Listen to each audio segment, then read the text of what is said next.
Pickaxe.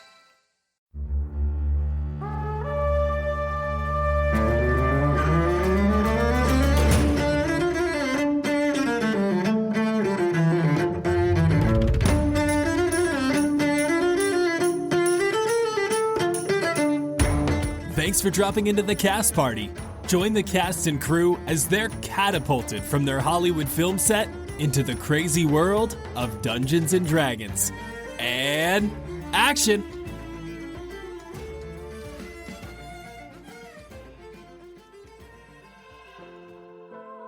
Hiya, cast and crew.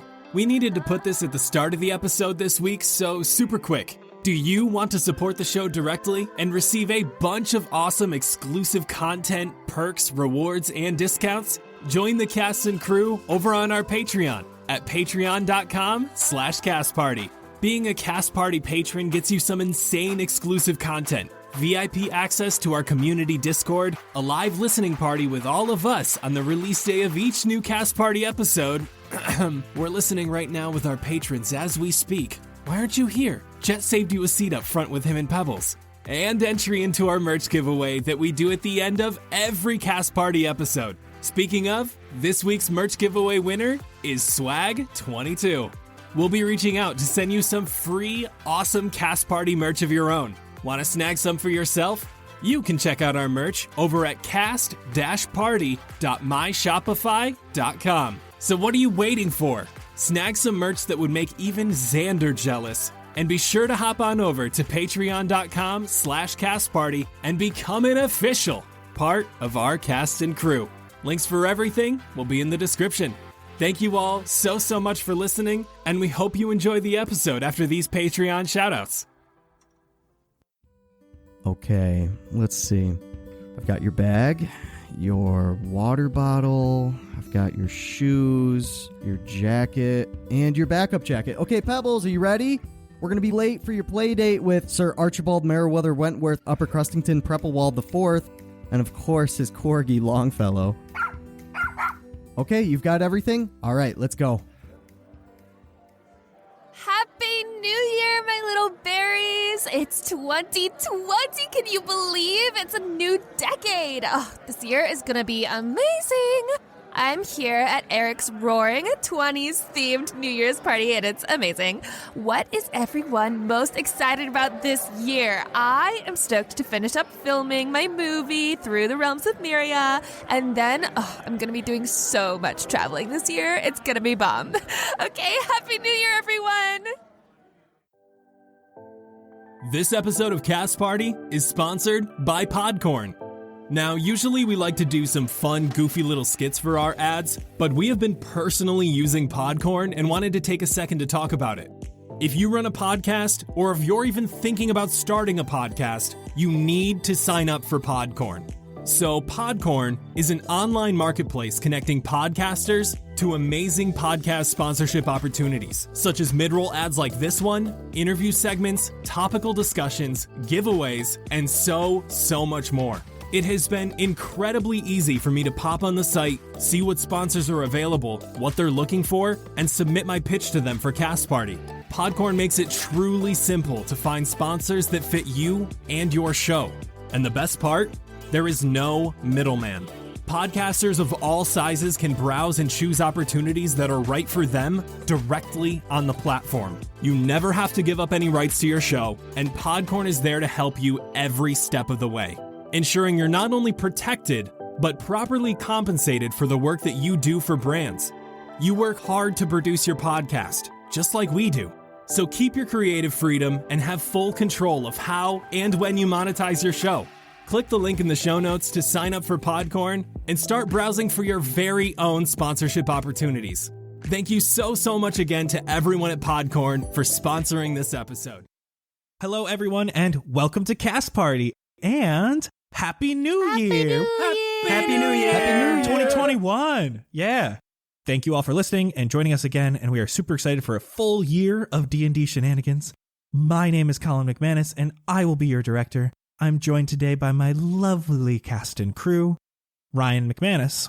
Hi, Sebastian Vivaldi Greensleeves, an emo at heart musician who once got into the peanut business and ran a roasted almond cart at his local Renaissance fair called Vivaldi's Nuts, but quickly closed down because he got insecure after everyone kept walking by and yelling, Vivaldi's Nuts!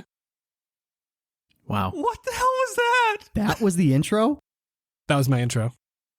Anna, please go. I don't want to. Blueberry Sky is an actress and she likes animals.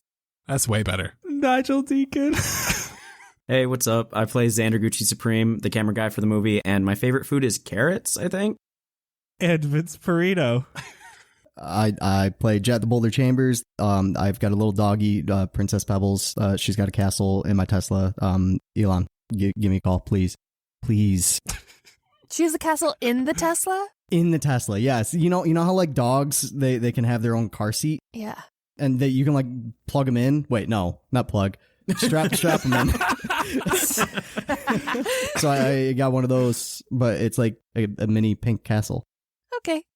Plus, you can move around those back seats in a Model X, so you can have like a lot of room she's up if you front wanted with to. me. Fine, give her a small castle. Do not try to make me sound like a bad father. Look, I'm not saying you're a bad father. Technically, children should be put in the back seat in a car seat, just saying. Until they hit 4'9", and then they can move up front. And I can guarantee you a Chihuahua is not 4'9". You know how I'm usually beefing with like somebody each episode? I'm literally beefing with both Sebastian and Xander right now. We haven't even started. I need a drink. Okay, well, let's talk about what happened last time. Hopefully that'll give it time to cool down and start up anew. You began on the platform where you killed the large purple fungus and the vines surrounding it. You headed up the hundreds of stairs before coming up to another balcony with a gap in the floor. After you all had some interesting ideas for getting across this hole, you continued your way up to the top of Ecrosia, only to be met with trap after trap. Blueberry climbed her way up as a spider to check for danger.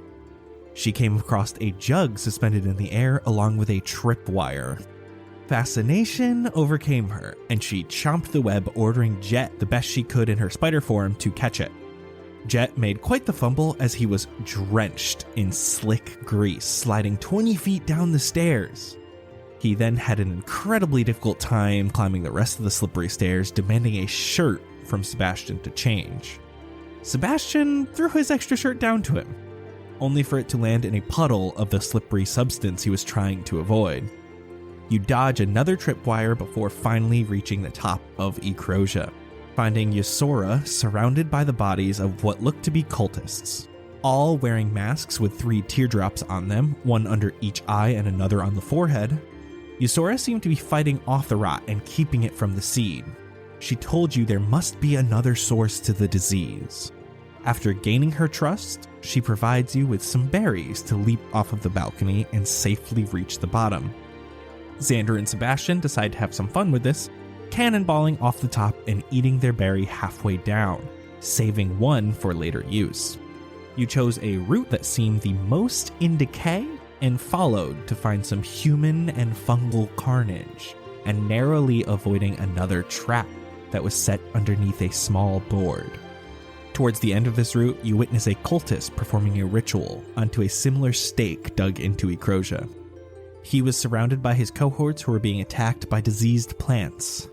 Blueberry, not having any of that, charged in as a ferocious hyena to stop the culprits from harming the plant life here, and combat began. The fight seemed to be going well as the witch took a pill from his sleeve to end his life rather than being captured. A few other of these cultists took these pills as well, before Blueberry, wanting to keep one of these guys alive for questioning, took a nasty bite towards this cultist. Cashing in on a soon expiring natural 1 and a missed attack roll, Blueberry accidentally ate the cyanide capsule for a huge amount of poison damage, but was unfazed. The last cultist was put unconscious before the large diseased root that had been fighting off this cultist came after you all. Sebastian got bonked with a big smack from this root and fell unconscious. You fought off this large limb until Sebastian got into this thing's head with message, before the only response was, I am not Ecrosia. At this point, Blueberry went all out trying to end this thing, and you were able to kill off the large diseased root and keep yourself safe and end combat. You gathered up a bunch of stuff from these bodies, including bottles of poison, silver and gold, a set of thieves' tools, a necklace from the witch, and the stake that was in Ecrosia, as well as 4 more of these cyanide pills. You spoke with the tied-up cultist and got as much information as you could. He did not give you that much information, other than that he was hoping the rock got there in time. He did ask for death in the end. In a rather morbid end to the encounter, you left him tied up after Xander healed his wounds so he would not get the release of death he was asking for. Before you left, he said, "Make way for the temple, the new temple. It will be created on the ashes of the grove. The temple now is in the courtyard that is forever green." You left him there and returned to the center of the trunk, where you found Ysora, slowly floating down, holding the seed along her back, and her eyes a bright crimson. Now, you're at the bottom of Ecrosia. The question is, what will you do next? Damn, you got some wild eyes, Ma. You saved him. You did it. I think so. He's in pain still, but he is weeping for joy. Well, I'll take that as a good thing. We found this stake.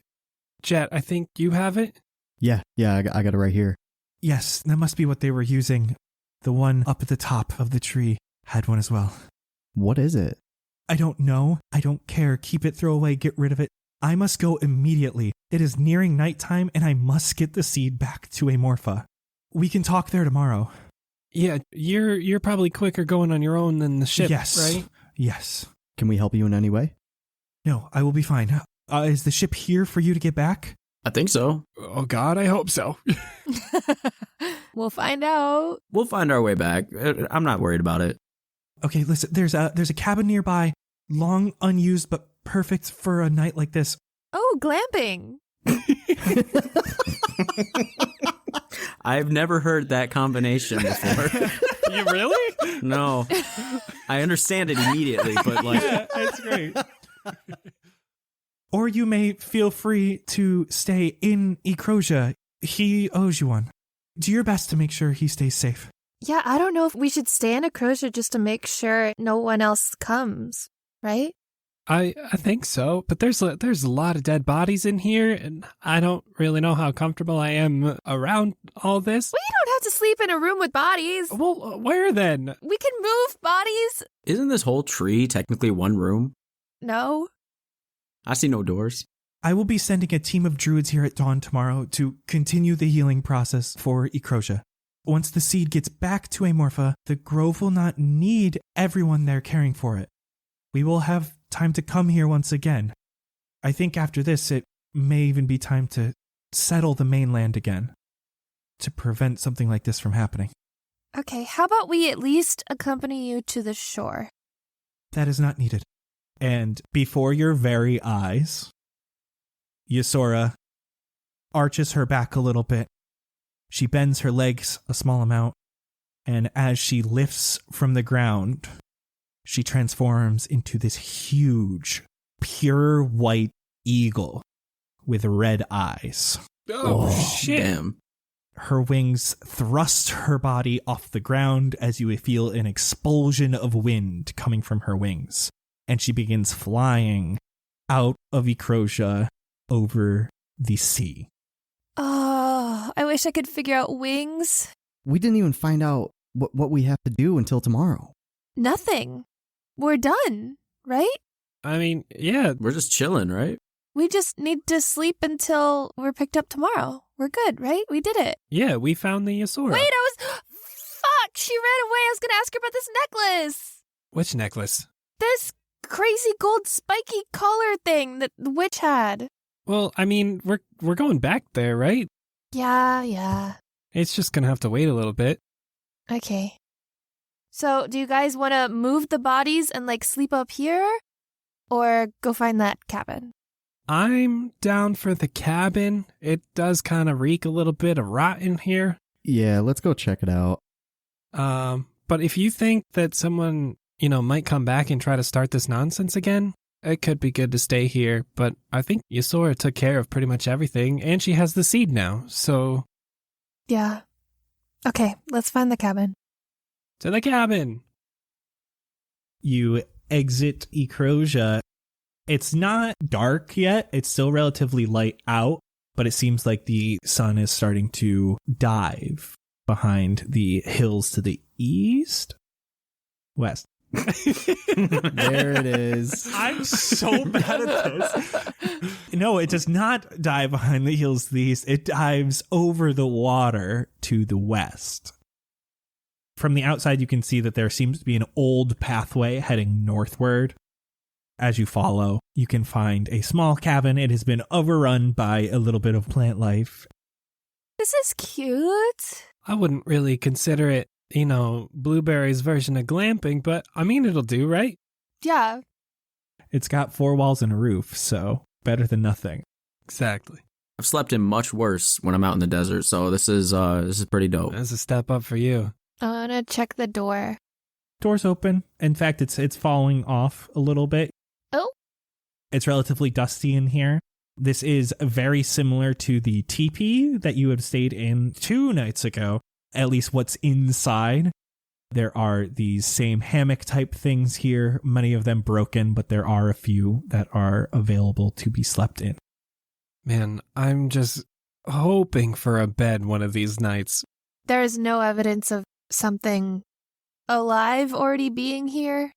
Give me investigation. Oh, Lord. 7. I mean, it looks real dusty. Doesn't look like there's any food or anything here. What time is it? Oh, it's sunset. Yeah, it's sunset, and it's probably 6:30. Okay, you guys want good berries for dinner? I have these cool berries. Ooh, sure, I'll take one. I will cast good berry and produce 10 good berries. Now, only one. Ooh. These berries really fill you up, so just one each, okay? Okay. All right, tight. Good looks, thank you. This little thing's gonna fill me? Yeah. All right. And you get +1 HP. Hey, I could use it. Oh, shit, I need that, yeah. I'll take it. Is there anything you guys want to do over the next few hours? Is there a fireplace? No. Darn. Can we set fire to something? We'll say there's probably a fire pit outside of this cabin. I would like to set fire to the fire pit. Are we hanging out outside? Yeah, it's a beautiful night. Let's take in some of the birds and not the birds and the bees. That's a little weird. The birds and the trees is what I meant. There you go. I mean, it's only 6:30. I mean, we might as well hang out for a little bit, right? Yeah. Sure. Sebastian, where's Daisy? I hope on my back. I'm going to feel for it. Yes, it's on my back. I could just, strum along while we're chilling and hanging out. Let's gather around the campfire. Oh, that's exactly where my mind went. The CAMPFIRESONG song. So here's the thing. Because you're all from the real world, Sebastian would know that song. Hell yeah, he would. Yeah, you guys set up campfire. There's plenty of wood and brush around to get one started. It's not too difficult for you, Jett. And Sebastian just strums along for a little while. I don't know if you're singing or not, or just probably vibing. So how did you guys feel about that fight? Because it seemed a little... I feel like this was different than when we just fought those magistrate guys and... we left that guy tied up and the rest of them ran away. This time was different. This kind of seemed weird. I mean, I know they're all evil and stuff, but that's probably the first actual fight I've ever been in. I really paid the price for that. I got bonked by that tree. I mean, we don't technically know if they were the bad guys. We just sided with one group. you know? Like, if you're looking at this in, like, the grand scheme of things, there's the one group that we went with, which is the Druids, and then there's the other group that's just against them. But we don't know that other group. So, like, it's kind of that... It's a moral conundrum. Yeah, a moral conundrum. That's a good word for it. I feel like that's all the more reason not to actually end their lives. I know some of them did it of their own accord with the pills, but some of that was... a bit much. I don't know. At the end of the day, we're just trying to protect each other, right? But you can just knock someone out. You don't have to actually end someone's life. Like, are you used to that? Does that not bother you? I mean, I'm not saying I'm used to it, no, but like there's like you said, this just feels not right. I mean, we don't really know what those people were capable of. They were trying to kill the entire tree, and I mean, you of all people know that nature has feelings too, so I feel like we kind of had to in that situation, but... Yeah, for sure, but I feel like there's a way to end things non-fatally. I think we did a good job of doing so. Going forward, we should probably not, just go for that stuff. This might be kind of a life and death thing. If it comes down to it, maybe, but we should try not to. Right. That's all I'm saying. Like, if it's an accident and you have no other choice, sure, but I feel like we have a choice. I think a part of it was we were scared. Can confirm. Was scared. You saw what happened to Sebastian. You saw how they were trying to kill all of us. Yeah. What are you supposed to do in that situation? They would have killed us all. I think just knock them out and bring them to Ysora. I don't know. I think if I start seeing you guys in any sort of danger, I'm just going to do what I need to stop that. So, I mean, I don't know how much of this is actually real. So I'm just going to keep the ones close that I think are going to help me through whatever this is going on. As far as I know, this might still be a dream. Like, I don't know. I want to keep you all safe. I'm going to do anything I can to make that happen. I mean, at this point, we're kind of all we have right now. We care about each other, and we're kind of the only ones that know each other around here. Strangers aren't going to give two shits about us, but at least we can protect each other. I think we got to do whatever it takes to do so, but if we can do it a little more humane, I guess, I think we should definitely lean towards that from now on. I don't think I'm ever going to be used to taking a life. If it comes down to it, I will save their life. In the end, if it's their life or your life, I think we all know what I'm going to choose. Yeah, I understand that.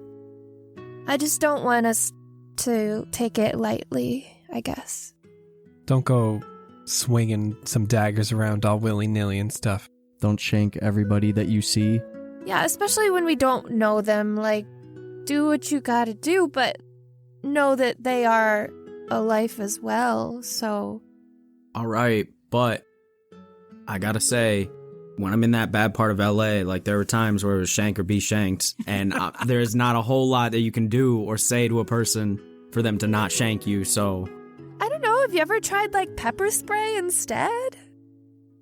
I'll level with you. I really never thought about it. That had not been... Come on, Xander, you seem like the kind of guy to carry a taser on you of some sort. It's knives. I think that's been well established here. I carry around knives. True, just kidding. Have you ever shanked anybody with a taser knife? What? Can't say that I have. Oh, that'd be so cool. We should make one. I thought it was a real thing. Okay. Yes. No, see, and like blood is like full of iron, so it's like super conductive. Like you get some real damage in there. Guys, we've had a long day. This was a long, strange, upsetting day. Why don't we just rest? Let's sleep it off. Yeah, I think that's probably best at this point. Good call. Do we want to set up a watch? I'll take watch tonight. I can do half the night. I don't want to jinx it, but I feel like we should be good to all sleep. I think we could really use it. After what we've been through, I don't trust it. I can take 4 hours. I don't mind participating too if we need it for the morning. Buddy, you got beat up pretty good today. I think you should sleep. Yeah, just a bit. I got tree bonked. I need to wash off. So I'll be up for a while. All right, Jett, well, you go down to the shore. You can get all cleaned off. Blueberry can get her little meditation in for a little bit, and then me and Xander can just pass on out. Does that sound like a plan? Yeah. Yeah. Let's hit it. Let's get those hammocks on. Hey. I'll start my meditation. Jett, you go down. You're just going down to the shore to wash off a little bit. Yeah, I'm going to wash myself and some of my armor. As you're going to do that, you're there for a little while. You're not in a rush. As it gets darker and the moons get higher, these waves start to come huge. It feels dangerous just to be in like these shallow portions of this water. You're able to get in there, get some water, clean yourself off. But like these things are slapping down hard. They're pulling harshly out towards the sea. So, did I finish cleaning myself off? Yeah, you're fine. All right, I'm going to leave that area. I'm going to go right back because I don't want to deal with that. Nice and clean. You guys probably kept the fire going, so you're able to dry off a little bit by the fire. And then 4 hours are up. Blueberry, you're up and feeling good. Yeah. Just chill with Frederick and kind of take in the surroundings. It's nice and bright. You're hearing the waves. You guys are close enough to the sea where you're hearing like those waves. Wind's whipping a little bit. Seems peaceful. It's kind of nice. Wait, is Frederick, oh my God, what do you call it? Like daytime sleepy? Nocturnal? Daytime sleepy. I'm daytime sleepy, TBH, but Probably not. I feel like he's nighttime sleepy. whoa, ferrets sleep for 16 hours a day. Oh. Frederick's not that tired. He's got that ice in his veins. They're usually most awake at dawn and dusk. After a few hours, you're sitting around. Frederick was curled up near you. He starts trotting around at dawn, you know. He's just like looking at stuff, sniffing around. Just as he was at enjoying dusk. himself. He seems to be rather active at dawn, which is weird. Oh, God, finally. Sleep. Oh, man. I had slept on my neck weird. Hammocks are not the best. I'd rather take a rock, not gonna lie. Shield is going right back on Jett's head again. Oh, yo, so that was a long rest, right? Or is that a short rest? Oh, yeah. Yes. Long rest for everybody. Except me, right? No, you're fine. Oh, cool. All right. Because you shared the burden with Blueberry. So, especially since you guys weren't in a rush to get up immediately, it basically tops you off to your 100% state. There's certain things that go through, like certain like diseases and stuff, but almost always everything is cured. What a wonderful world to live in. Just sleep off a broken arm and a few stab wounds. That's the best kind of healthcare. Oh, I feel so much better. I didn't have to wake up to a spider. Oh, are you disappointed? I could fix that. Oh, no, it's Blueberry. It's okay. Please don't. Did somebody say spider? No, Jett, you're okay. I'm Don't up. worry. I'm up. Where? When did you wake up to a spider? Oh, Xander, you were all sorts of yoinked out of your mind. I don't think that's a good word to use there. Well, it's the word I chose. No, I get it. Someone yoinked his mind out for the night. Yeah, I get it. Well, it was me. I yoinked my mind out by drinking all that goat's milk. Yeah. So in the morning, there are birds singing the nearby trees.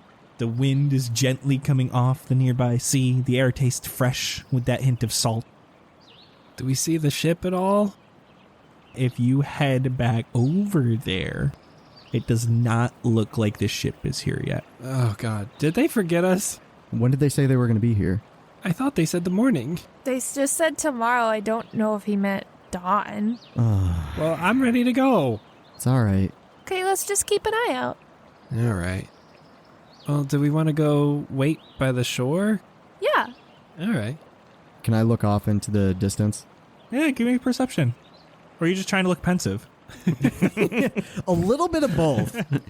More like investigation, but I want to like Look stoic in the process. look a little stoic as I do it. Yeah. Yeah. Is the wind blowing in my scruffy beard? And Your non-existent hair. I have a little bit of a scruff. I mean, it's blowing in your hair. It doesn't blow your hair. Yes. Oh, it must feel awesome. That's a 16. Doesn't look like there's any land out there. You know, you're seeing lots of these nice little ripples, and there doesn't seem to be a boat just yet. Dolphins? I'm going to roll a D100. Wait, before you answer what you got, I would like to take a beautiful picture of the moment. Of me looking stoic? Yeah. Oh, so this is what's going to determine if there's dolphins. No way. Oh my god. Nat 20, baby. Let's go. Oh my god, he took a good picture of me for once. Oh my god. That's the first one. Not the first one. He took a great picture of you. The first one that got saved. Oh, yeah, sorry. There you go. One that's saved. Xander, you're able to frame this. The sun is coming from the other side of Jett, so you're getting like a little bit of his shadow in front of him as he's looking pensively off. You have this really nice jawline framing him in the picture. In the back, there's a single dolphin jumping out of the water. And there is a couple of waves with this nice bright white on top of this blue that gives like a really nice contrast. Haters will say it's shopped. Fan art, fan art, fan art. Yes. Yo, I would die. Oh my god. And then those little bubbles, you can see a few of them are oddly placed. And it seems to say a word. Send nudes. That's in the trail behind the dolphin.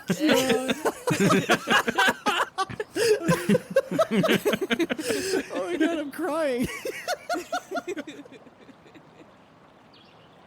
Are you guys just waiting around? I think we should, yeah. Yeah. I'd like to walk along the shore away. I don't know which direction to go.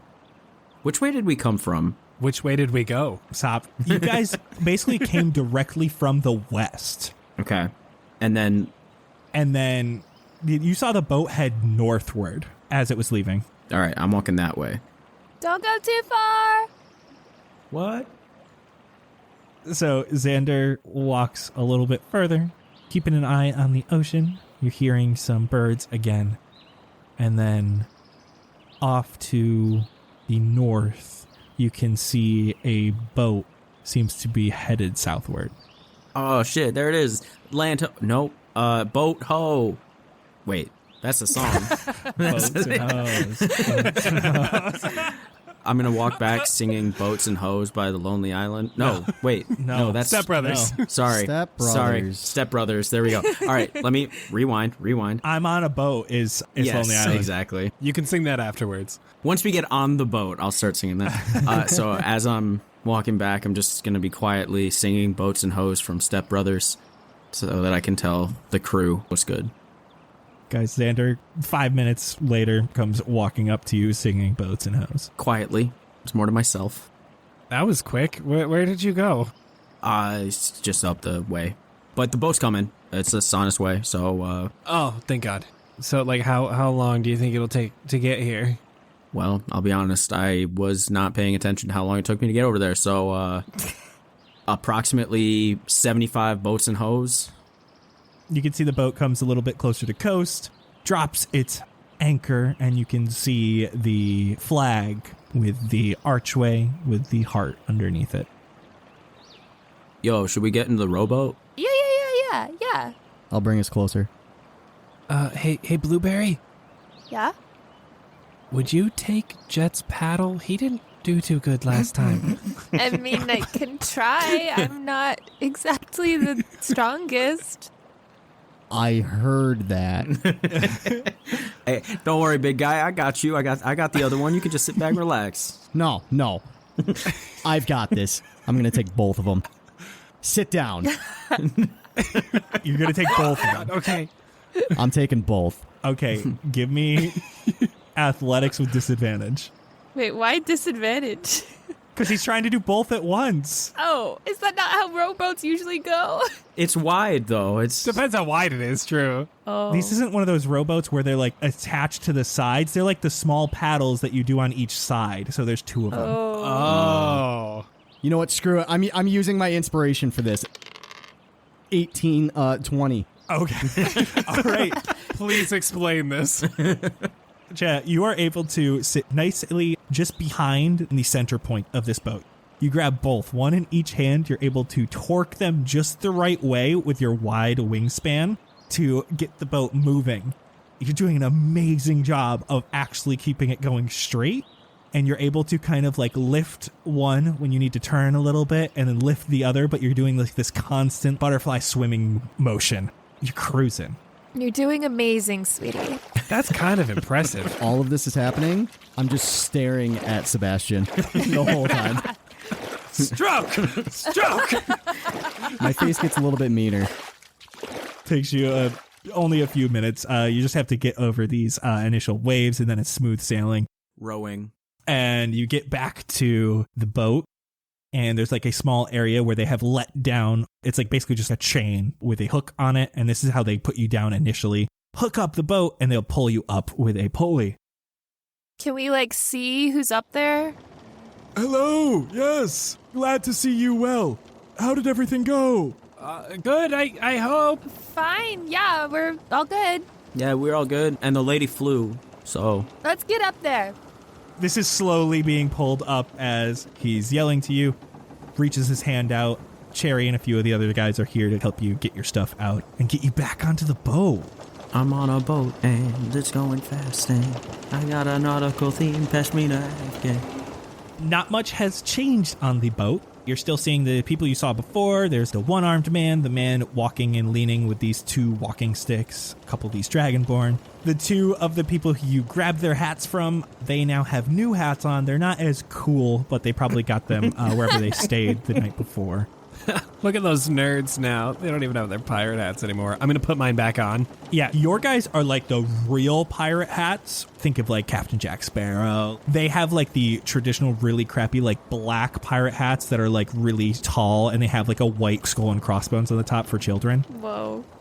Sebastian, Yeah. are those the guys? What do you mean? Are those the guys that you got the hat from? Yeah, they're nerds now. We look cooler than them. I want to go over to them. Hey guys, and I'm going to put my hand out for rock, paper, scissors. Nice hats. You can see the one dude who still has the nice, like your guys' hat on, immediately puts his hands on his head and walks away. No, thank you. We've lost enough. Oh. All right. Friendly game? No. Gonna head down, walk back to my friends. Jett, you look so down. What happened? I wanted a hat. I mean, you could borrow mine for a little bit. Do you want to play for it? Sure, buddy. Yes. All right. Okay, D6, 1, 2 rock, 3, 4 paper, 5, 6 scissors. Blueberry, can you judge this? Yeah? You need a judge? This is official. Well, yeah, we gotta make sure no one's cheating. All right, go ahead. You know what? First off, Xander, come here, and I put my other hand out, so I'm doing both of them at the same time. What? Yo, you can't double fist a rock, paper, scissors. What? Oh, it's happening. But what are you gonna give up if you lose, Jett? Blueberry, you come up with the stakes. What? I don't know. What do you have? My dignity. Can I cast Mind Sliver on Jett? What? What is Mind Sliver to again? What is Mind Sliver? You drive a disorienting spike of psychic energy into the mind of one creature. Oh my god. Target must make an intelligence saving throw, and if it's successful, you take 1d6 of damage, but I'm not looking for the damage. It's going to be a collateral thing. And then they have to make... Oh my god. You just have to keep saving every time you roll. What happens if he fails? It does damage and... The first time it makes a saving throw before the end of your next turn, it must roll a d4 and subtract the number rolled from the save. Oh, so it just ruins his next save. Never mind. It would all be for flavor. If it was ability check, that definitely would have helped, but... Never mind. All right, guys. Just roll your D6s. Jett, go first. Well, you have to specify for who. Sebastian first. Sebastian's on my left, and Xander's on my right. First one is a 5. Scissors. Second one is a 1. Rock. Sebastian, what'd you get? I got a 1 for rock. Ooh, Sebastian wins. Rock beats scissors. And then Xander. I got a rock. Ooh, a tie. Ooh. So Xander and Jett gotta go again. Oh, sorry. I got scissors. I had it backwards. I got scissors. I got a 6. Oh, so Jett, you beat Xander. Does that mean you get his hat and you have to give his hat to to Sebastian so he has 2 hats? Sebastian, you got to win this hat back for me. What? He already won. Oh, he already won. Oh, yeah. Yeah, I already won. Can I have that hat back? I mean, you did win it for me, so I'll give you mine. Don't worry. You won it for me. I can return the favor. Good looks, No, bro. no, I challenged you. You have to play me for the hat. I won my hat. Judge? He won. Judge? Sebastian won his game. The boat starts moving suddenly as the anchors let down. Shit. Everyone gets jolted a little bit. Does a hat fall off his head? No. Damn it. Damn it. I am druid crafting a flower crown for Jett. Oh. There you go. What does it look like? It's got black flowers because it's like pirate flower crown. Okay, all right, I'm happy. Ooh, guys, do you see my hat? Look at this thing. The flowers suit you better than the hat would, Jett. It goes better with the whole look. Agreed. Makes your eyes pop. Black makes his eye pop. I want to pose a little bit and flutter my eyes at him. Great. The boat gets underway. It's a nice day. It's nice and bright. Is there anything you guys want to do while the boat's going? Yes. Jatoba, Jatoba. I have a question. I also have a question. Me first. Yes. Please, come up. He is at the wheel of the ship. So I was wondering if you could tell us about Pastel and why the flag is a heart. Oh, gosh. Do I have so much to tell you about Pastel. So you see, Pastel is known as the city under the arch. And it is because it is built under a large archway. That makes sense. So, the city itself was built under the archway of the bridge that leads to Valorith. Valorith. You see, Valorith is a highfalutin, hoity-toity, elven city. And you see, years ago, many people used to travel to Valorith to try to sell their wares and make money for themselves. Many got pushed away. They could have been pushed away for various reasons. The wares they were selling, what clothes they were wearing, their race, or if the guards were just having a bad day. Unfortunately, they didn't have many places to go. What a few of these individuals did, they started setting up underneath the bridge that leads to Valorith. They took advantage of the fact that these people who were getting pushed away would still need entertainment and food and shelter. Slowly, it became a place that people wanted to come to. And people who travel to Pastel now travel there for it rather than Valorith, and there's an amazing community full of people from all over Fendraeya. It is the melting pot, a hodgepodge of all this rich culture, and it is a fantastic place. That's nice. I'd love to go visit your home at some point. Oh, very dangerous. Oh. Okay. I will put that out before we talk too much. There isn't exactly a law enforcement, great place, but a little bit dangerous, so if we do go, we will talk. Yo, that sounds right up my alley. That's okay. We got our law enforcement right here, and I'm going to pat Jett on the back. Okay. Your question, young one. So, I mean, since we're up here, I thought maybe if you're getting a little sleepy or you had some stuff to do, some captain things, can I drive the boat just for a little? Yes, you may. I actually have something I need to take care of, and this is as good a time as any. Oh my gosh, thank you. What do I do? Oh, gosh. I'm going to get someone to help you, okay? I got it, don't worry. just to instruct you to make sure we're going the right way. Okay. And he calls over Cherry. All you have to do is just keep it going that way, and she will tell you if anything is wrong. Sounds easy enough. Yes, enjoy. And pull that hat up a little bit more. We want to see those eyes. We want to make sure you're looking out to the horizon. Got it. I'm on it. All right. Now, if you'd excuse me, I have a matter to attend to. And he gives like a small bow, and he heads over to a elven man who is sitting down, and he begins getting real close to him and speaking with him quietly.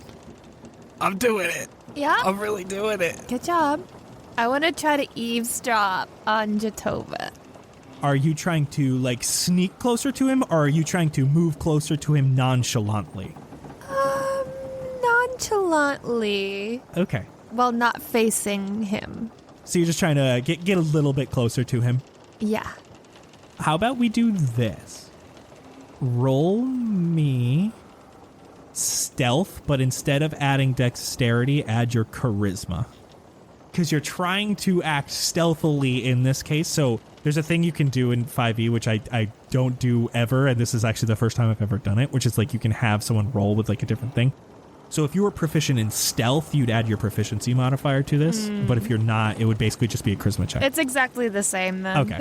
So it's basically just a stealth roll. 9. Jetoba is sitting there with this man, looks up at you, gives a little... All right. Fine. He doesn't seem to even really acknowledge you at all. He knows you are there, but he continues with his talk. I'm trying to center in on that. I'm trying to tune out the sea shanties. Now, Gunther, we have to talk about what happened last night.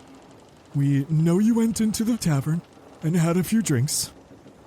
How many did you have? A few. We couldn't find you. You left for quite some time. We have to discuss this. We have discussed this. This boat is supposed to be your gateway from such habits. We were almost late trying to leave this morning because you couldn't be found.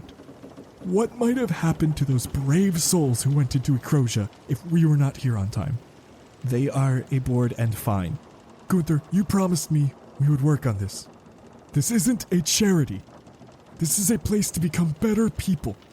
The next time you even think about a drink, you come find me. We don't want a repeat of what got you into trouble in the first place. Yes, sir. And the elven man stands up, moves to a different part of the boat, sits down with a couple of these other crewmates who are playing some sort of dice game. He just seems to go and sit over to watch. And Jetoba stands up and heads back to check on Sebastian. With the sea shanties going, Xander is millie rocking near the wheel. Sebastian, right? Sebastian? Yeah.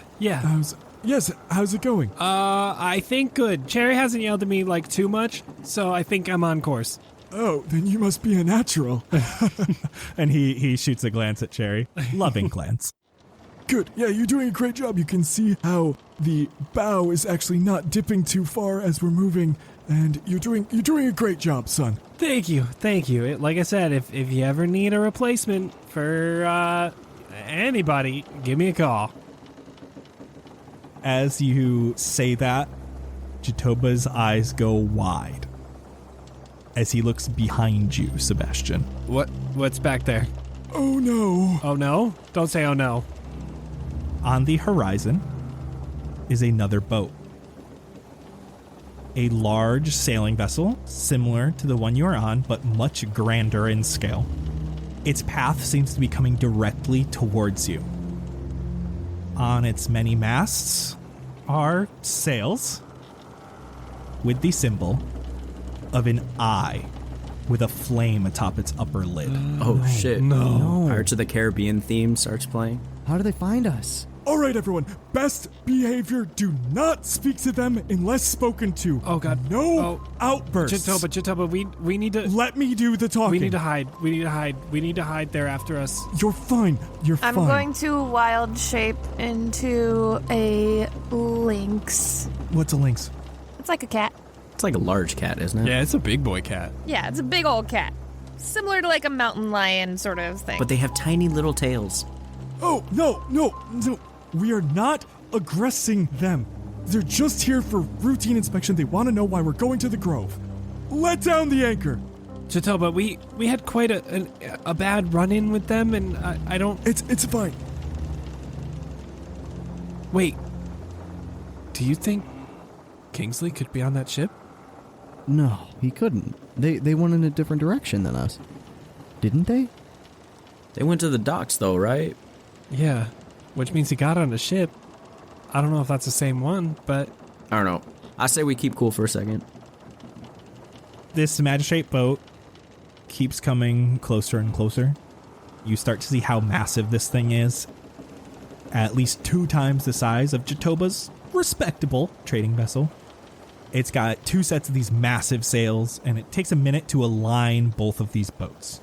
You can see the crew on the ship is making room on the deck. Some are headed down into the inventory storage area, while the rest are moving towards the benches on the other side of the ship to sit down. They don't really want to be a part of this. And you guys have a minute if there's anything you want to do before the magistrate really connects.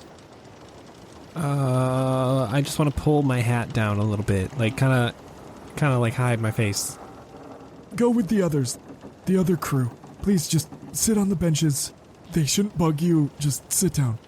I'm gonna take a picture of it first. Not a beautiful picture, just a picture. Is there anybody that I look like there? Like, are there other guys that are big wearing a bunch of armor and stuff too, or no? There's definitely a couple big dudes. None of them are wearing armor. Yeah, I'm gonna go try to, like, hide. Like in the inventory area below deck. Yeah. There are a few other people down here. This is a relatively small boat. There's only one area, and it is all storage. You can see some of these guys are, like, here with, like, clipboards, but you can tell they're pretending to do the inventory. I'm gonna do the same. Yeah, what are you doing? You're not even part of this. Get out of here. Just let me help. Why? Just go. Just let me help. Give me intimidation. 18. Here. Do you know what you're doing at least? I can figure it out. I'm a fast learner. All right, just, don't fuck it up. And the rest of you are just chilling out, Lynx and 2 peeps. Jitoba kind of ushers you. Yeah, just go off to the side, please. I'm just chilling like a good little kitty next to the crew. Yeah, just chilling. The magistrate throws some boards over the side of their ship to help connect with Jitoba's. You can see the man who has these 2 walking sticks to help him move is over the side of your ship, and he catches a rope that is thrown to him by one of the magistrate. He seems to be struggling to get the rope tied to this hook on your own boat. As this whole connection process proceeds, you can see the magistrate personnel on this boat are all wearing dark blackened steel. Some wear it as chainmails, others in full-on suits of blackened armor, helmets and all. They also have these red handkerchiefs with the same burning eye symbol you have seen before. These tend to be placed wherever the individual desires, some as an armband, many sticking out of a pocket. You notice one human woman who's holding back her hair with it as a bandana. As a ladder comes down, one man stands out in particular. He is the first one to climb the rope ladder down from his ship to yours and puts heavy boots onto the deck of your ship. He is a tall, elven man, rather pale with medium blonde hair and wide eyes. He carries a long harpoon on his back and is wearing the same blackened steel.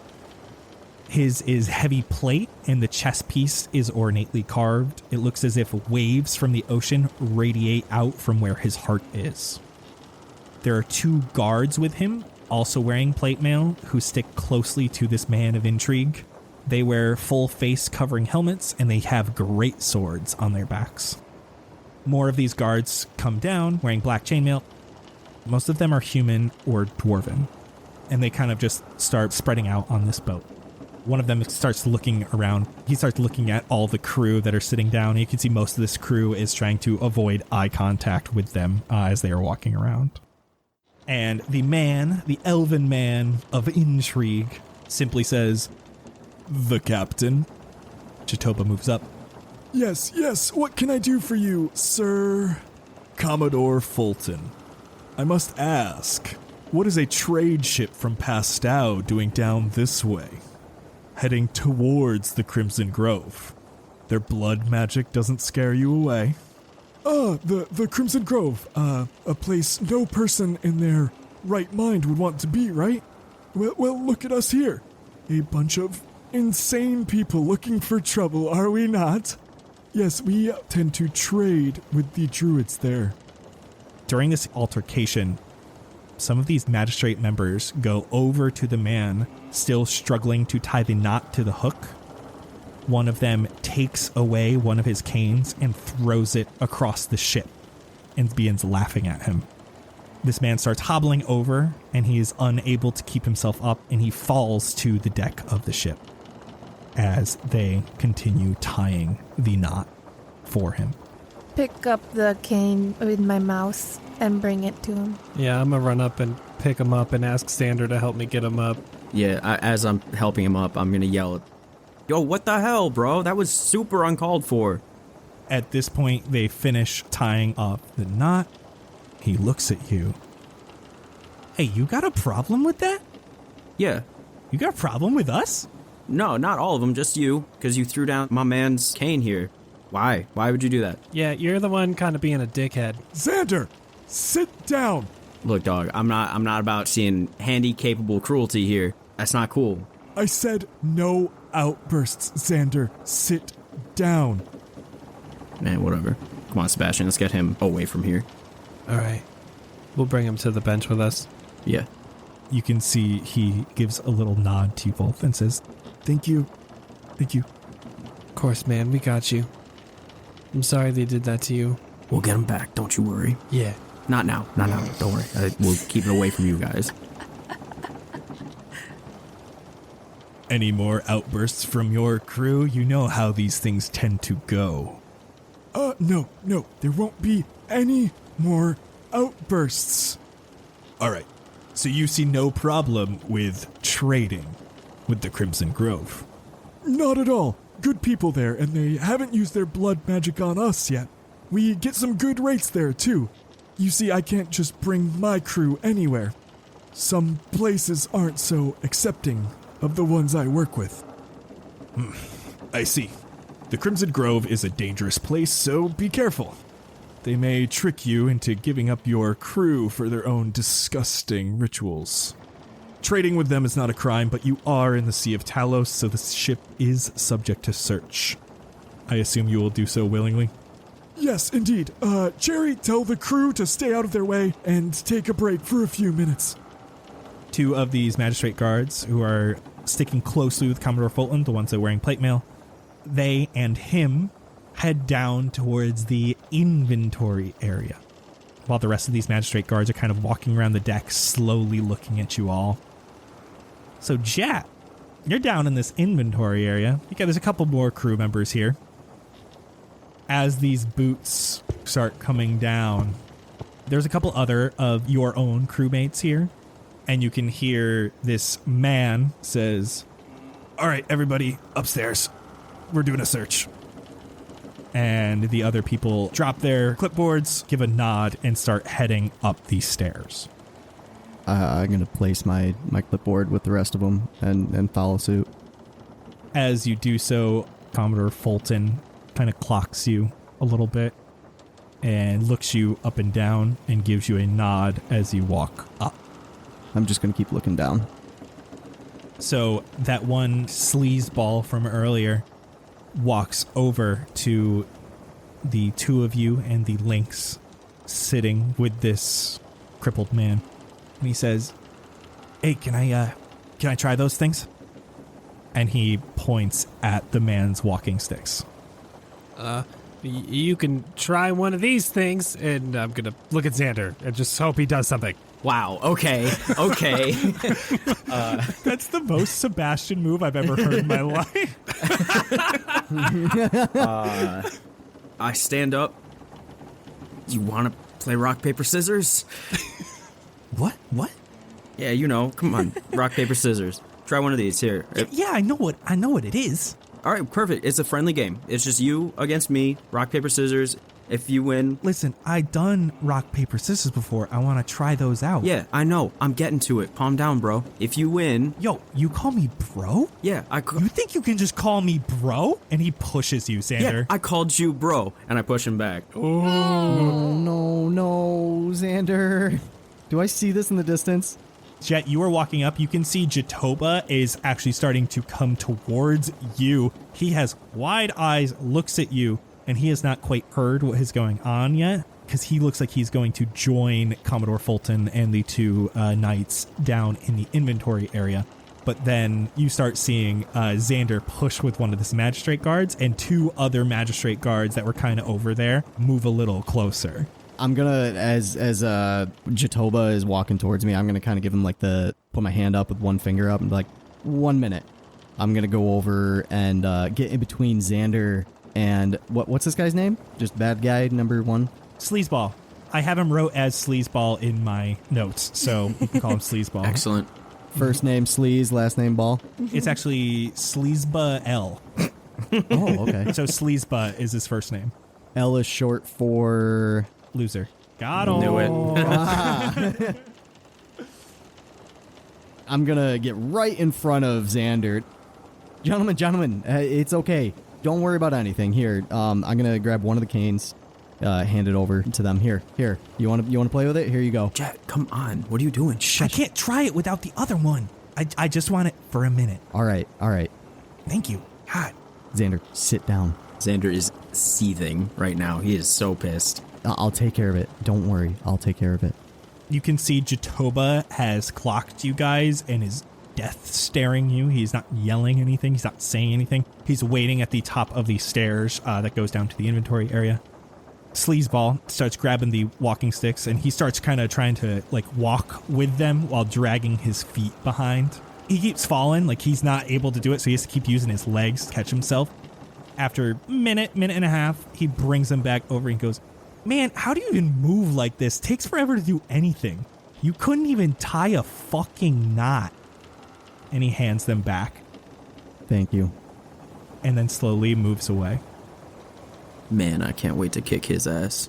Just let it happen. We can't risk anything right now. After a few more minutes, Commodore Fulton comes out with these two guards, one holding a barrel and another a large box. From across the ship, you can hear, "Well, you look like you got everything under control here. Doesn't look like you got anything illegal or anything, but I will say we did find a barrel of wine and a box of some dried meats down there. I know you won't mind us taking them as payment for slowing us down today. We appreciate it." and he gives a nod. He gives a whistle, and the magistrate guards drop what they're doing and start heading back onto the ship. After a few minutes, they are all gone. They reconvene onto their boat and begin their departure. They detach their ropes and boards holding the two ships together and raise the sails once again, revealing the eye with the flaming lid. Their boat departs as Jatoba gives a smile to them and a wave before turning around. Fuckers! God! Cherry, please see to Jacob. Colin, What? is the boat still next to us?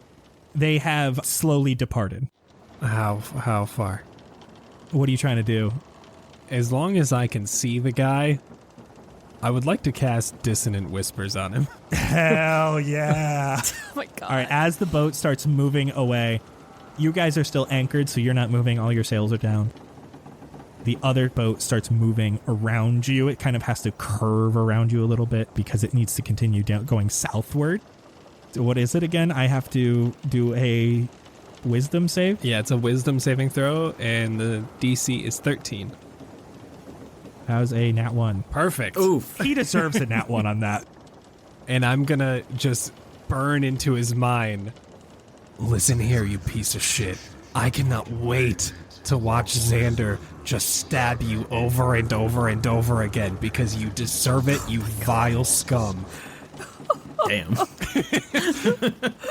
The best part is none of you heard that. Exactly. He's the only one who knows that happened. Hey, so because he got a nat 1, I get double damage, right? That's not how that works. Dang it. In this case, how's this sound? You don't get double damage. What's the damage die? 15. No, what's the damage What die? kind of dice? Oh, 3d6. I'm sorry. Wait, you just did 15 damage to him? Yes. Hot damn. As this happens, you're able to speak with him. From a distance, you can hear a bell ringing on their ship, and there's a lot of commotion on the ship. Oh, God. Wait. He only had 11 health.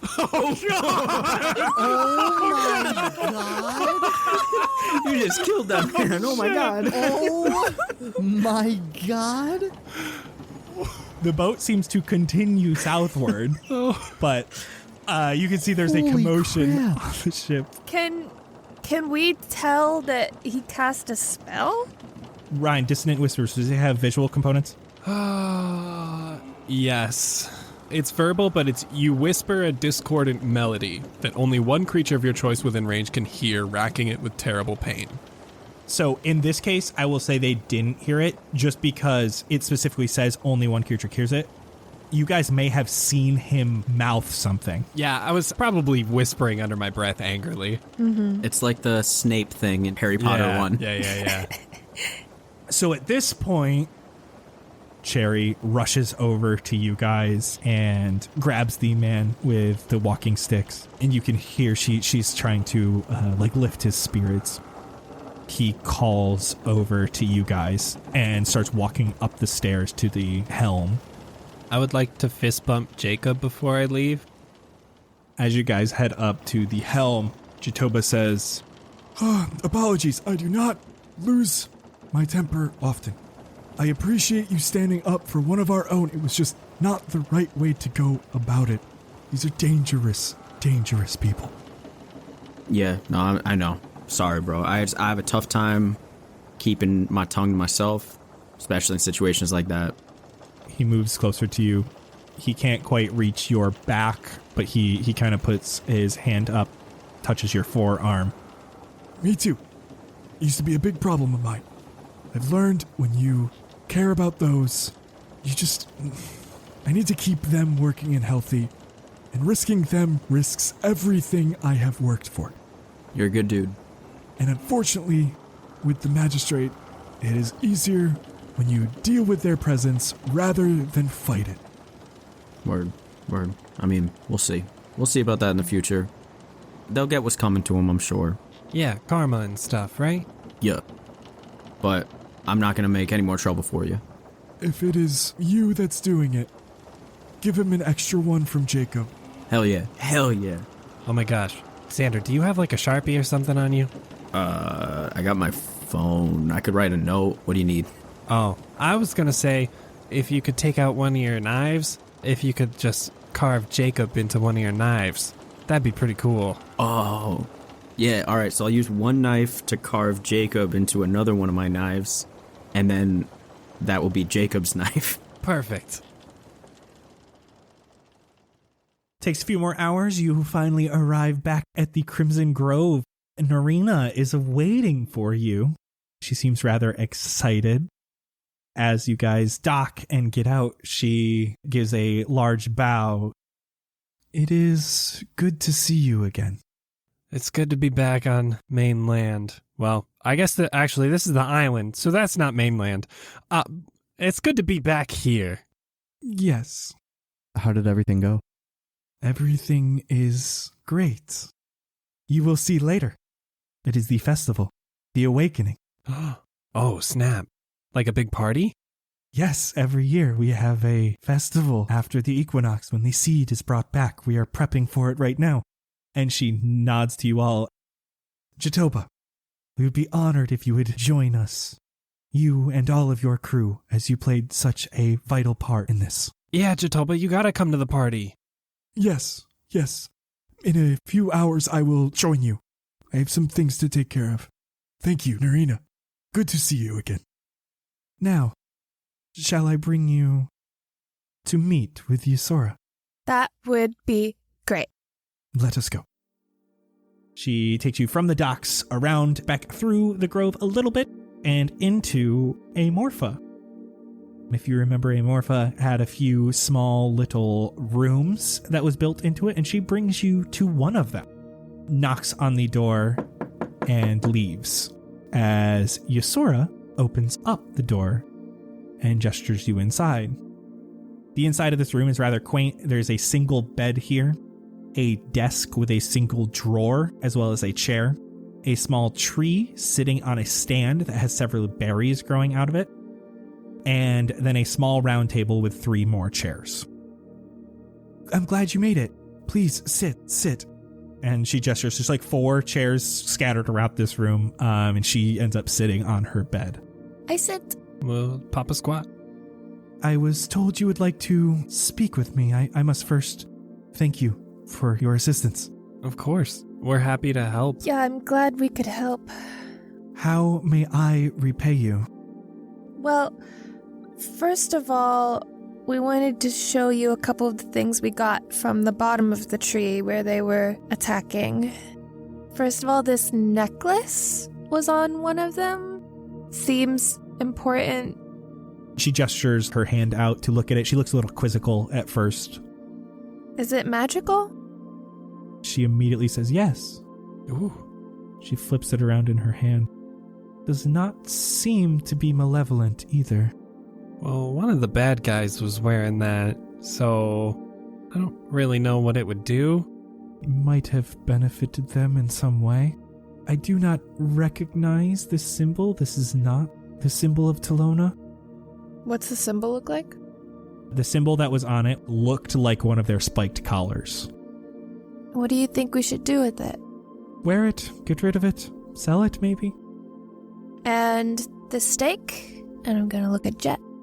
I'm holding it out. She does not gesture her hands out for this one. She does not seem to want to touch it. I do not believe it is necessarily magic on its own. It needs a user, but all it does is create death. We could burn it. Unless Jett wants to keep it. Would there be any benefit of keeping such a horrid thing? I don't think so. Only if you find benefit in death. Oh, okay. Well, that's a negative. No. What's the best way of discarding this? Fire sounds as good as any. Ooh, let's burn it at the festival tonight. Yeah, that sounds like a great idea. Sounds poetic. We originally came here to speak with you because we were told by, what was her name? Joyce. Nurse Joyce, that you might be able to help us find our friend who was taken by the magistrate. She looks at you quizzically for a second. Wow, Joyce remembers me after all these years. She spoke very highly of you. We had good conversation. Nice woman. I'll say she's the only one who helped us back there. I was taken to a magistrate prison. I was there for a few years. Was able to escape. This was many years ago now. I can tell you as much as I can about the prison if that is beneficial. Yeah, I think so. The prison itself was deep underground. I was initially taken to a fort here on the island, but I was soon moved to the Sentinel City of Elverath. The city lies atop a mountain range, the North Crown Mountains. It is on the continent of Mildansha. The name Mildansha was suggested by Torson Gray over on Patreon. Thank you. Thank you. Yo, what up? The prison was made of some sort of rock metal hybrid. As soon as I got into the facility, I lost all of my connection with nature. I couldn't feel anything through the walls of that place. During travel to the city, I was sedated for much of the trip. I only know it was in Elverath because that is where we exited the prison when we finally surfaced. Other than those walls, the prison was not that high-tech. There were a lot of guards, and they used to treat us rather well. Fully fed, they even listened to dietary concerns, a bed with pillows and blankets and an actual mattress. They cleaned our clothes often. The worst of it was the time, knowing the Grove needed me. Their main concern with us there seemed to be rehabilitating us into understanding the woes of magic. That mortals don't understand what they are doing with magic, and cause inordinate amounts of harm to Fendraeya through their failures. Wait, do they use magic? Do they think they're not mortals or something? Oh shit, are they not mortals? Oh my god. Yes, the magistrate has many wizards and more among their ranks. They are mortals, but that is the thing. Many decades ago, the magistrate used to kill the magic users they captured to rid Fendraeya of them. No longer. The rehabilitation is to help them control their magical urges and join the magistrate in the fight to keep magic only for the gods. They just don't want anyone using it unless it's in service of the gods? They use magic that they believe mortals should wield, and on occasion, they will use strong magics to prevent other strong magics from doing terrible things. They want to rid the world of the mortals that can do such things. All right. I mean, we live in Hollywood. We've seen this a million times. They're always like, oh, we got to get rid of the magic. But that leaves them as the only ones that have the magic. So then they're super powerful and they're not going to kill themselves or stop using magic. So this is going to be a whole big power struggle. And we see this in Hollywood? Well, not like in Hollywood, but like in the movies. You've watched a movie before, right, Blueberry? Yeah. All right. It's a little sassy. Sorry. I was waiting for the twist of Blueberry's never watched a single movie, even though she's an actress. So you think they're trying to rehabilitate our wizard friend? He's not even a wizard. He's one of us. He was just playing a wizard, but he accidentally cast a spell when we were on set. But he's not a wizard. Not all of the magistrate's prisoners are magic, necessarily. All of them go through the same rehabilitation steps. So if he's a prisoner, he most likely will be forced to sit through those rehabilitation steps. What are the steps? It is a lot of lecturing, a lot of books, some magic, attempting to change your thoughts. That's better than like conversion therapy, at least. So they're just trying to brainwash him, if you think they took him there. Brainwash, I haven't heard this word, but yes. Makes sense. Rid of what they used to think and make them think something new. How did you get out?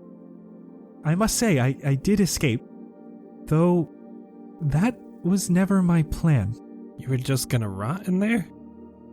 My plan was, after some time of thinking of how to escape, failing myself, to begin pretending to understand and connect with the rehabilitation, and then fake an alliance with the magistrate. Ooh, big brain. The escape kind of fell into my lap and expedited the process of leaving. You see, the magistrate prison is designed for keeping in magic users. The walls cutting off connection with nature for someone like me. There was a holy man that was in an adjacent cell. He was constantly in distress, being unable to feel a connection with his god. And others were so powerful they had to be kept with anti-magic shackles on them at all times. But you see, a prison that is designed to keep in magic users does not always look for the nuances of keeping others in. Like I said before, not all of the magistrate's enemies are magic users themselves. Some are thieves, pickpockets, soldiers, anyone who stands in the way of their goals. One such person I met during my time was a small gnomish man. He was rather quiet, though we did speak on occasion. Peculiar man in some aspects. He had concocted a plan to escape the prison. When he was able to free himself, he specifically came over to my cell to allow me and my cellmate out. He even called my cellmate by her name. I believe he was sent to rescue her, and I was just in the correct cell. If you wish to break someone out of that prison, I believe he may be the best way as he has done it before. I can do my best to assist you in any way, but finding this man would be of utmost importance. What's his name? He did not tell me his real name. Oh. Oh, well, that's gonna make it difficult. He only went by Zephyr.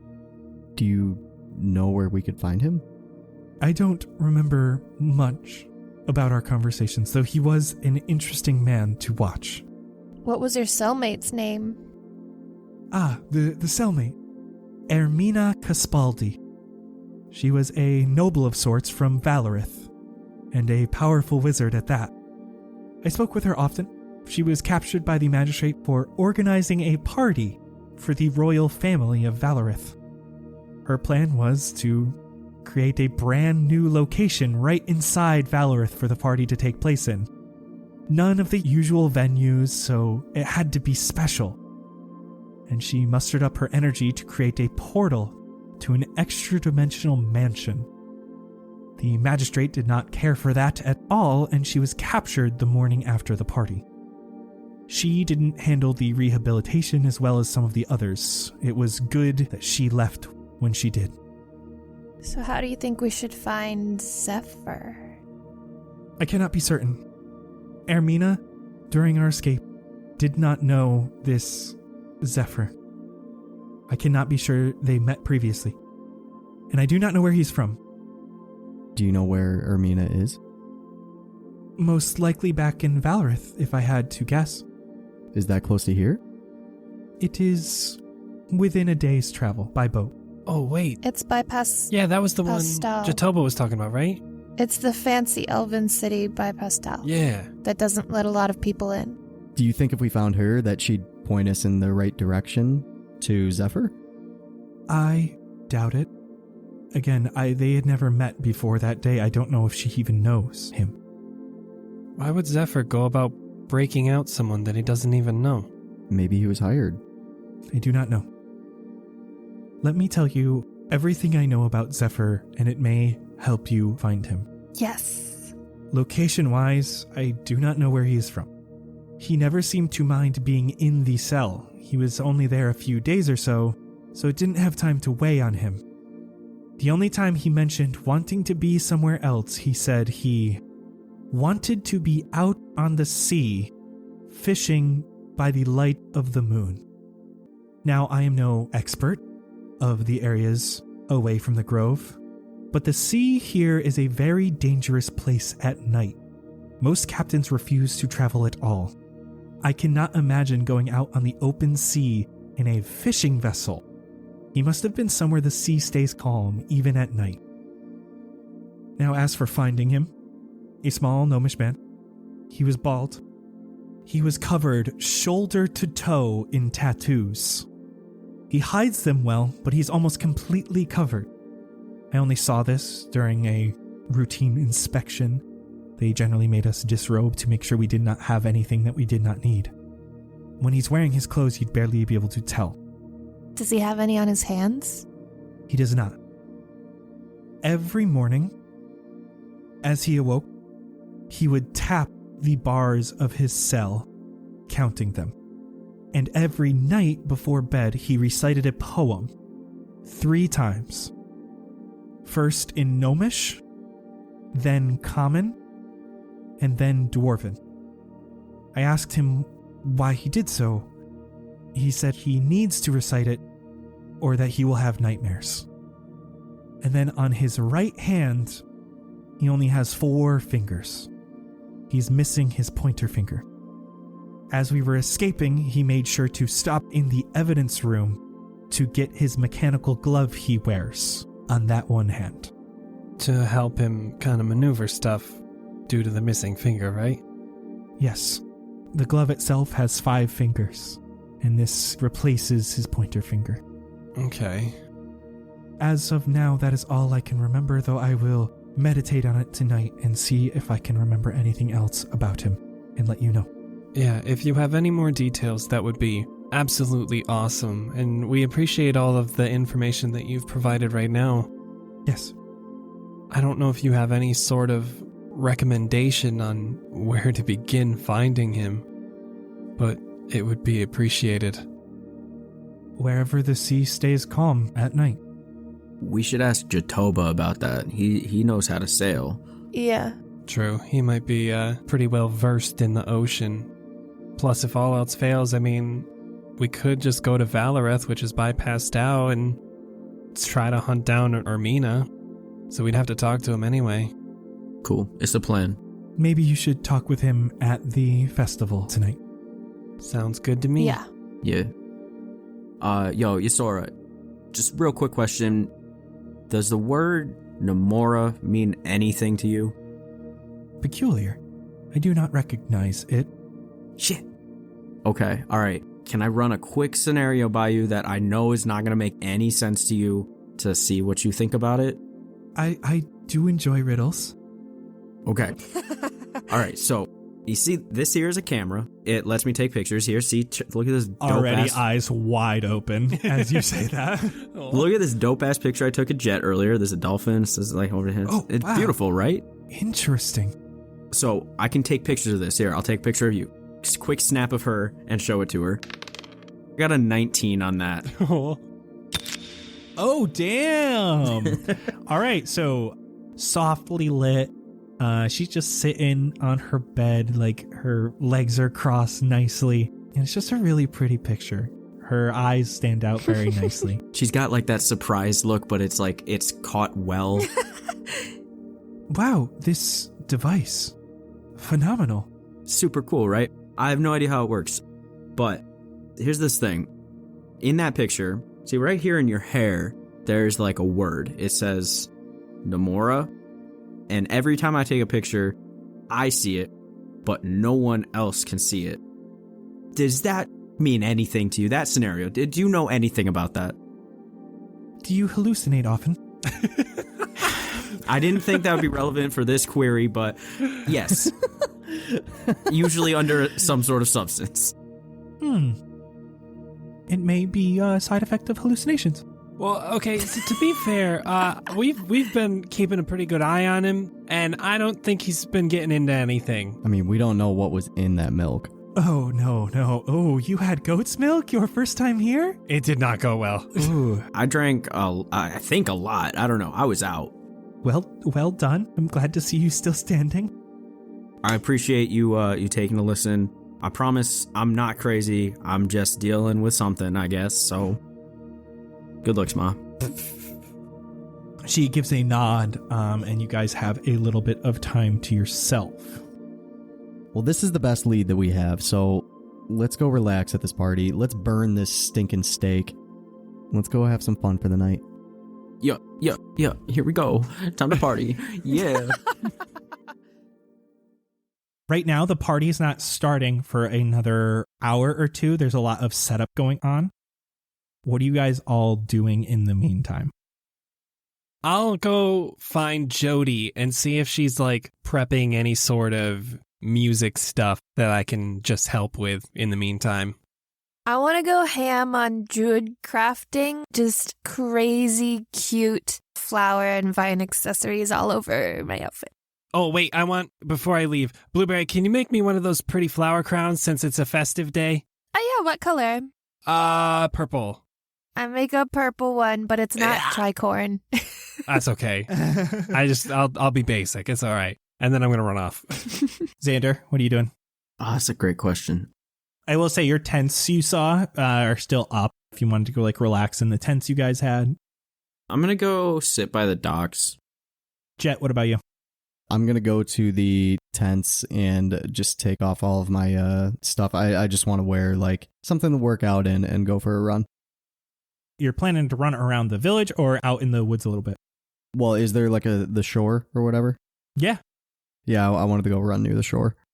You take off all your stuff. You grab some workout adjacent attire. You can see Xander. He's sitting on the docks and you can kind of go for a nice little run on the shore. If there are any people around, I would be chatting them up, just to be clear there. Jatoba and his crew are all around here. Actually, you can see Jacob sitting on the docks right now. Oh, yeah, I'll go chill with Jacob. Jett, you're running down the beach a little bit. Wind blowing. Waves crashing. And you start to hear buttons being pressed. What? Like a phone is slowly being dialed. I want to stop and try to listen in more, try to see if I can hear where it's coming from. It feels like it's coming from on your person. You pop your phone out. Your phone is dead. Doesn't seem like it's coming from your phone. Do I have anything else on me? It seems like this sound is coming from your necklace. What?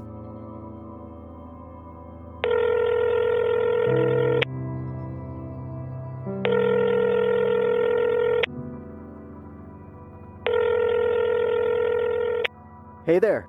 You've reached Jett and Pebbles. Sorry we can't come to the phone right now. We must be busy working on your next favorite movie. Leave your name, number, and a brief message, and Pebbles will make sure that I get back to you as soon as possible. Remember to make every day wonderful and fly high. That's my voicemail. Good morning, Marshmallow. Mom? I'm sorry about all the voicemails. It's just Mom? I like being able to hear your voice. I still haven't gotten used to you not calling me on your way to work every morning. What? I don't want to believe that you're gone forever, Mello. I'm not. No matter what they tell me, I have faith that you'll come home. I was watching one of your videos on the computer yesterday. Nurse helped me put it on. Had it on while I was knitting and made me feel like you're here again. I'm always there. We got a new mailman. He's always coming late though, and I don't like him one bit. Just why is everything changing, Mello? Why can't everything just go back to normal? Pebbles. Hey, Pebbles, be quiet, please, honey. Pebbles misses you, Mello. No. I miss you. No. Please come home. Please. I'm coming, Ma. I'm coming.